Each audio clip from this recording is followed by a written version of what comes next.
Assalamualaikum warahmatullahi wabarakatuh. Alhamdulillahirabbil alamin wa bihi nasta'in ala umuri dunya wa din wa ala alihi washabihi ajmain amma ba'du.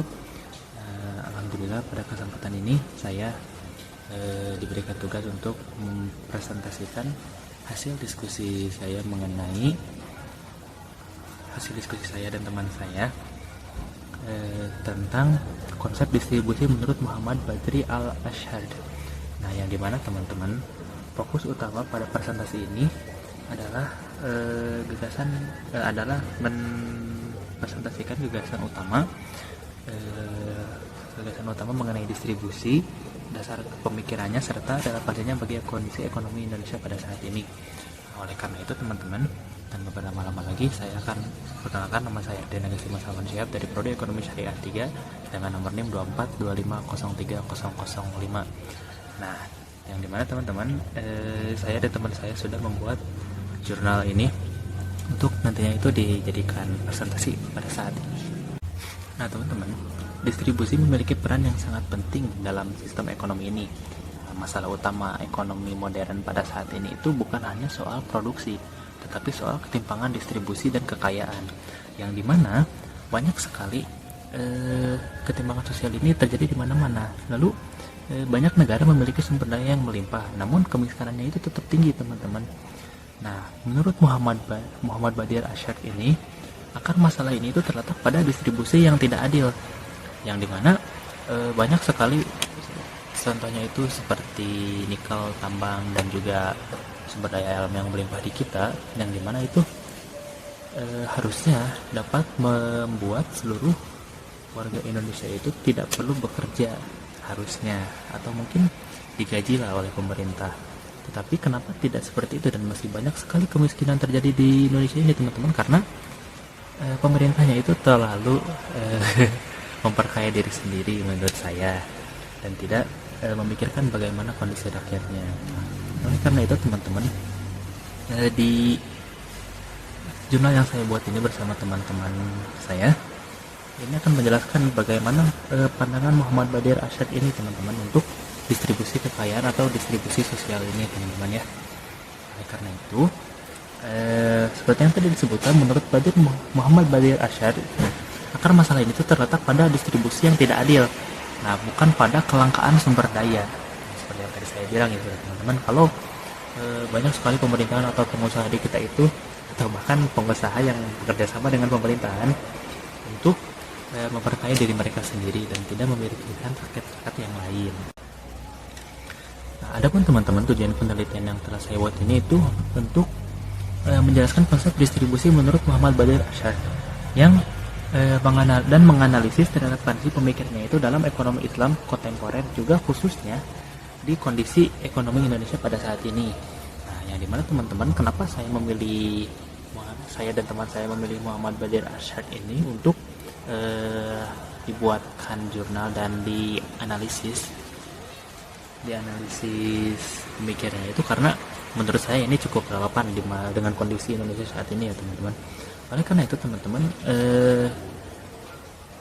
metode penelitian yang saya ambil dan teman saya kerjakan ini berpusat menggunakan studi perpustakaan atau studi literatur, yang dimana datanya itu diambil dari karya utama Ashhad sendiri, terutama katanya itu ada Iqtisoduna, yang dimana ini tuh karya dari Ashhad sendiri. Nah, oleh karena itu teman-teman, serta saya dan teman saya pun mencari di jurnal buku ekonomi Islam dan melakukan analisis secara deskriptif dan analitis. Adapun teman-teman semuanya, pengertian distribusi. Nah, dalam ekonomi utama, distribusi adalah penyaluran barang dan jasa dari produsen ke konsumen.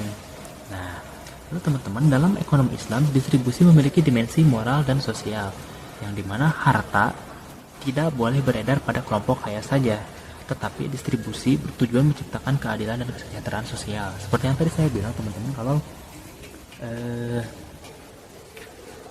harusnya itu orang kaya membantu orang miskin, bukan orang miskin bekerja kepada orang kaya, seperti itu. Nah, lalu teman-teman, adapun distribusi dalam ekonomi Islam ini, ekonomi Islam tidak hanya ekonomi Islam tidak menyerahkan distribusi sepenuhnya pada mekanisme pasar, tetapi Islam mengatur distribusi melalui instrumen syariah. Nah, instrumen tersebut antara lainnya itu zakat, infak, sedekah, wakaf, serta peranan negara untuk mengatur itu semua, seperti kalau di kita itu badan mal atau badan mal syariah. Nah, prinsip utamanya itu teman-teman tentu saja keadilan, keseimbangan, dan perlindungan kelompok lemah, yang dimana prinsip utama dalam distribusi Islam ini bertujuan untuk supaya adil, seimbang, dan kelompok yang lemah itu tidak tertekan oleh kelompok yang lebih kuat, agar dimana nantinya itu tidak terjadi ketimpangan kekayaan. Singkat Muhammad Badir Arsyad ini yang akan saya jelaskan ya. Nah, menurut info yang saya terima atau yang saya dapat atau yang saya cari, Muhammad Badir Arsyad ini lahir di Irak pada tahun 1935. Nah, ia juga adalah seorang ulama, mustajid, dan pemikir ekonomi Islam pada saat itu. Nah, lalu teman-teman, karya utamanya itu adalah Istihoduna yang tadi saya sebutkan, dan juga Falsafatuna. Jadi ada dua karya utamanya, itu ada Istihaduna dan juga ada Falsafatuna. Nah, yang dimana teman-teman, ia ini menawarkan sistem ekonomi Islam yang berbeda dari kapitalisme dan sosialisme pada saat itu. Nah, adapun teman-teman, konsep distribusi menurut Arsyad ini adalah menempatkan distribusi sebagai fondasi sistem ekonomi Islam. Ia membagi distribusi menjadi dua tahapan, teman-teman. Jadi Arsyad ini menempatkan si distribusi ini sebagai fondasi dari ekonomi Islam ini, teman-teman, pada saat itu. Yang pertama itu ada distribusi praproduksi, yang dimana teman-teman pada tahap ini mengatur kepemilikan sumber daya alam sebelum produksi. Tidak semua sumber daya boleh dimiliki individu, sebagian merupakan milik umum dan negara. Contohnya itu seperti ini, teman-teman. Distribusi praproduksi ini seperti air mineral, yang dimana itu sekarang kan diproduksi, dimana sumber daya airnya itu atau sumber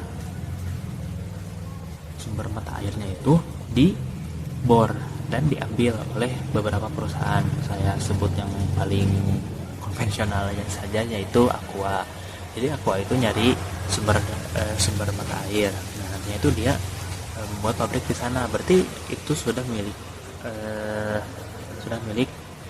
PT Aqua. Nah, tapi bagusnya itu seperti ini, teman-teman. Jangan semuanya dikuasai oleh para PT. Harusnya itu tetap warga-warga yang di sekitar tetap memiliki sumber air agar tidak tercemar dan tidak kesusahan dalam mencari air nantinya. Tentu saja air ini sangat krusial ya, teman-teman, di kehidupan kita, seperti mencuci baju, minum, masak, lalu mandi. Banyak ya, teman-teman. Air ini sangat krusial di hidup kita ini. Jadi tidak boleh dikuasai oleh individu, harus disertakan sebagai umum. Adapun teman-teman, contoh lainnya itu seperti bahan pangan atau sayuran. Sayuran kan sebenarnya itu dari petani.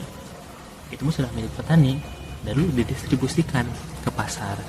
Nah, itu kan didistribusikan dengan imbalan dia menjual si sayuran itu untuk masyarakat. Lalu teman-teman, ada konsep kedua menurut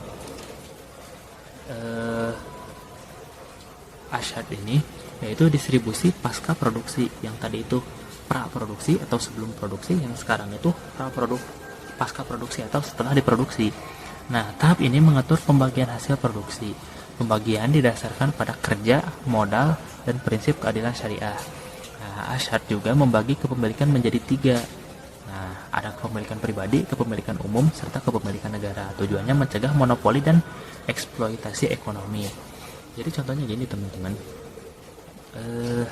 Pasca produksi ini seperti bekerja seperti gaji lagi menurut saya ya. Soalnya di sini kan dijelaskan pembagiannya itu didasarkan pada kerja, modal, dan prinsip keadilan syariah. seperti itu. Lalu adapun teman-teman tadi Asyad juga menyinggung kepemilikan itu dibagi menjadi 3. Yang pertama kepemilikan pribadi, umum, serta negara.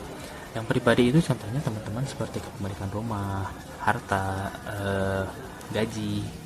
Lalu kepemilikan umum seperti apa? Kepemilikan umum itu seperti tadi yang saya sebutkan, air, sumber air, bebatuan atau lahan mungkin. Enggak, lahan pribadi. Air berarti. Nah, lalu teman-teman adapun kepemilikan negara. Kepemilikan negara ini mutlak milik negara berarti ya. Yang dimana kasusnya itu banyak terjadi seperti penggusuran rumah untuk dibuatkan rel kereta atau dibuatkan jalan tol. Ini kan sudah milik negara. Jadi kalaupun diambil, negara itu harus memberi kompensasi kepada orang-orang yang diam di sana. Seperti itu. Teori pada keadilan sosial. Nah, berbeda dengan kapitalis yang berfokus pada akumulasi modal. Nah, konsep ini menekan pemerataan kesejahteraan, teman-teman. Jadi kalau kapitalis ini kan dia yang punya modal, berarti dia yang paling banyak uangnya. Nah, kalau ini mah enggak, teman-teman.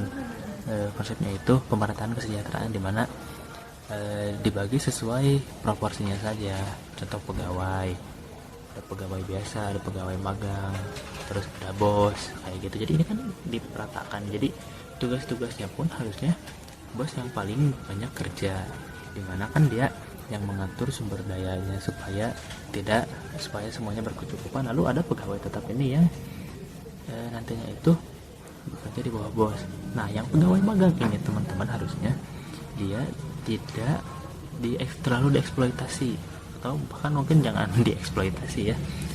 Nah, harusnya itu teman-teman pegawai magang ini hanya melihat sebagian besar bagaimana si PT ini bekerja nantinya itu, jadi dia akan tertarik untuk bekerja bersama atau mungkin seperti gitulah. Nah, adapun teman-teman, konsep ini pemerataan kesejahteraan negara, masyarakat, dan individu memiliki peran seimbang. Nah, pemikiran ini relevan untuk mengatasi kemiskinan dan ketimpangan struktural. Nah, yang dimana relevansi di Indonesia memiliki sumber daya alam yang besar, namun ketimpangan sosialnya itu masih tinggi. Nah, konsep distribusi aset relevan diterapkan. Nah, penguatan peran negara sangat dibutuhkan. Optimalisasi zakat, infak, sedekah, dan wakaf menjadi kunci untuk didistribusikan dengan adil dan mendorong kesejahteraan yang merata. Seperti yang tadi saya bilang teman-teman di awal, kalau negara ini memiliki peranan yang sangat penting di Indonesia ini. Soalnya kalau di pemerintahan atau di kenegaraannya itu tidak ingin memeratakan keuangan di Indonesia ini, teman-teman akan susah nantinya. Soalnya Indonesia sendiri kan sangat-sangat terbagi-bagi sekarang ini, seperti ada kelompok pebisnis, kelompok miskin, kelompok menengah, kelompok atas. Bahkan menurut saya teman-teman, Indonesia itu UMR atau upah minimum rakyat, upah minimum kerja. Nah, itu tuh 3 juta ini harusnya itu dipakai untuk satu orang, tetapi karena mirisnya kita di Indonesia, itu dipakai untuk satu keluarga dalam 1 bulan. Begitulah, sangat susah ya teman-teman menurut saya untuk memeratakan kembali di Indonesia ini, karena dari awal pun sebenarnya sudah banyak sekali ketimpangan yang terjadi.